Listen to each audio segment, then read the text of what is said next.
Let's continue our review. This problem says that two objects are connected by a light string that passes over a frictionless pulley.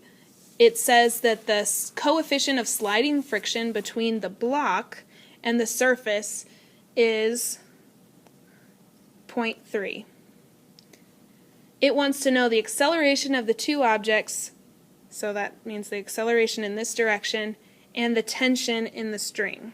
So we have tension here, and we have tension here. The best thing to do is to make free body diagrams of these two objects. We have the block's weight, we have the normal force, we have the friction, and we have the tension. For the ball, we have tension, and we have its weight.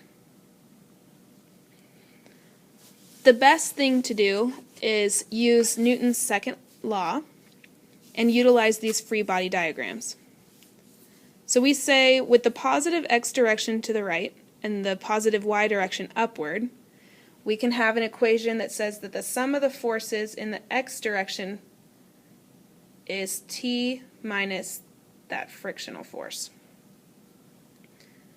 Okay, and that since F equals ma, we could say that F, that's this whole thing, big F equals ma, and this is the a that we are going to solve for. We also have the sum of the forces in the y direction, and that is equal to the normal force minus, let's see, the weight of the block, so that's 4 kilograms times gravity. And we're going to say that that is equal to 0. Okay?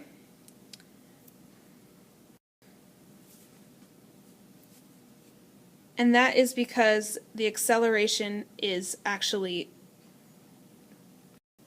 0 in the y direction for this block. Okay, it can't move in the y direction. So if we rearrange these and solve for this normal force, remember the normal, or excuse me, not the normal force, solve for this friction force utilizing the normal force, we say that the friction force is equal to the normal force times that coefficient.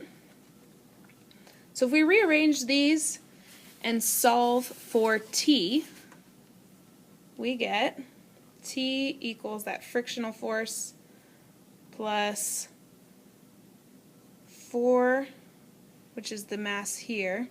We're going to plug this in here. 4 kilograms times A, which is equal to 11.8 newtons. And we get that by doing this.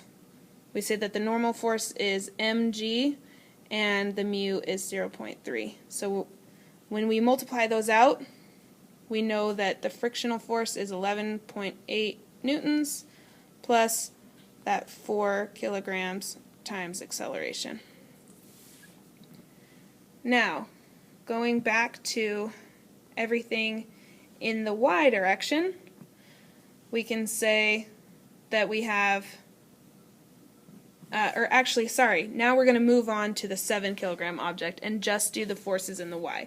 So if we're just doing the ball, just the ball, okay, we have the sum of the forces in the y direction is equal to its weight, which is 7 times gravity, that's kilograms, minus t.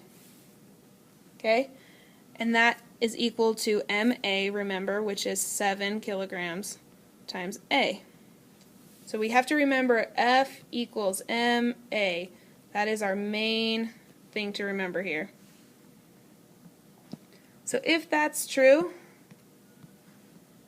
then that means that we can say that T is equal to 68.6 newtons minus 7 times A.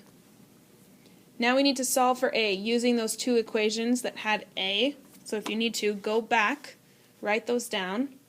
So we have 56.8 newtons. You need to kind of do some arithmetic there, times 11 kilograms times A equals 0. If we rearrange and solve for A, we get 5.16 meters per second squared. And this is newtons, this is not the normal force. Okay, so just a reminder.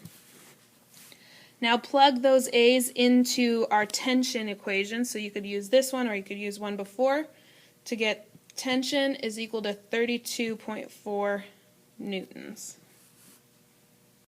And I was going to give you guys a couple other example problems, but I think I'd rather do those in class together. If you want to, go ahead and look up potential energy in a spring